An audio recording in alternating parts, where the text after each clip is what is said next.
ఈ బిజినెస్ ఏదైనా మీ ఊర్లో ప్రమోషన్ చేయాలంటే అది సుమన్ టీవీతోనే సాధ్యం. ఇప్పుడే సంప్రదించండి.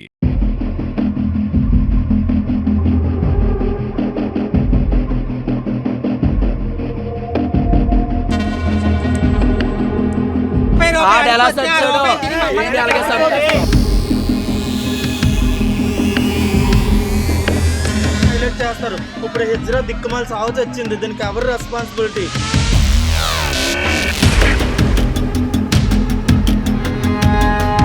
ఇలాంటి కేసులు ఎవరు తీసుకోవట్లేదు. ఆయన చేశారు కాబట్టి శిక్ష పడాలి. ఈరోజు మా ఇజ్రా కమ్యూనిటీలోని దీపు చనిపోయి 3వ రోజు అండి ఈరోజు. కానీ అతి దారుణంగా అతి కిరాతకంగా చంపారండి. నిజంగాన ఇది ఇప్పుడుకొచ్చి స్టేట్లో కాదు, చాలా ఘోరంగా చేశాడండి తను. మాకేంటండి, మేము ఒకటే కోరుకుంటున్నాం, మాకు వాడు డబ్బు కావాలి, ధనం కావాలి మేము అడగమండి. కానీ మాకు 2 విధాలుగా ఉండాలండి. మాకు సపోర్ట్ చేస్తారు మీ మీడియా వాళ్ళందరికీ మీరు దండం పెట్టి మేము అడుక్కుంటున్నాం మీ మాట. 1, తనకి ఉరి శిక్ష అన్నా పడాలి. 2, మా ఇజ్రా కమ్యూనిటీకి మాకు అప్పచెప్పాలి.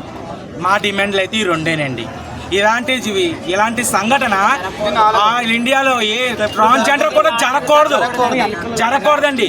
ఆల్రెడీ ఇదే అనకాపల్లిలోని 3 కేసులు జరిగాయండి. 3 కేసులు, 3 మర్డర్లు. దేవుడు అన్న ఒక అమ్మనేమో తగలబెట్టి చంపేశారండి. అతి దారుణంగా చనిపోయారు, కామప్ చేస్తారు. 2, చిత్రమ్మ అని చెప్పి ఒక ఆవిడనేమో ట్రైన్ కింద పట్టాలి ఎంత బొర్రెడిపోయి చంపాల్సి వేస్తారండి. అది కూడా మేము అనుభవించాం. ఒక అమ్మనేమో యాసిడ్ వేసి మొత్తం కాల్చేశారు, అందవికారంగా చేశారు ఒక అందమైన అమ్మాయిని. అలా వాళ్ళకొని అలా చేస్తుండే. ఇప్పుడు ముక్కలు కోస్తారండి. కన్న పేగ ఎలాగుంటుందండి. తండ్రి అండి వాళ్ళు పెంచి పెద్ద చేసి మాకు అప్పచేత మా కన్న పిల్లల్లా మేము చూసుకున్నామండి. మేము కోరుకుంది ఒకటేనండి, ఉరి శిక్ష అనేది వేయండి, లేకపోతే మాకన్నా అప్పచెప్పండి. నిజంగా చెప్తున్నాం, ఇదేనండి ఇదేనండి మేము కోరుకుంటున్నామండి. న్యాయం చెయ్యండి సార్, ఇదే మా వినపం. చిన్నప్పుడు కాడి నుంచి ఆయన పెంచి పెద్ద చేసి నాకు ఆడే ఆధారం అండి. ఇప్పటికీ కూడా ఆడే నాకు ఆధారంగా. కానీ ఆయన్ని కూడా ఈ రకంగా చేశారు. కానీ ఆయన చేశారు కాబట్టి ఆడికి ఉరి శిక్ష పడాలి. ఉరి శిక్ష పడి కానీ ఆయన అప్పు చెప్పినప్పుడే మేము అది ఏం చేయాలో అప్పుడు ప్రజలందరూ నిర్ణయిస్తారు.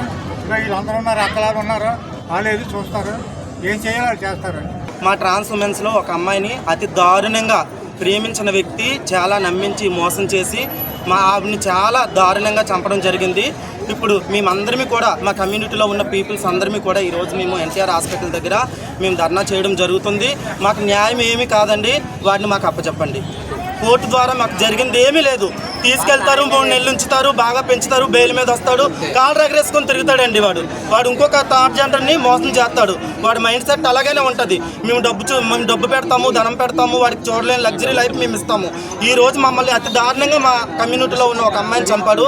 మాకు అబ్బాయిని అప్పచెప్పండి, మేము చేయవలసింది మేము చేస్తాము.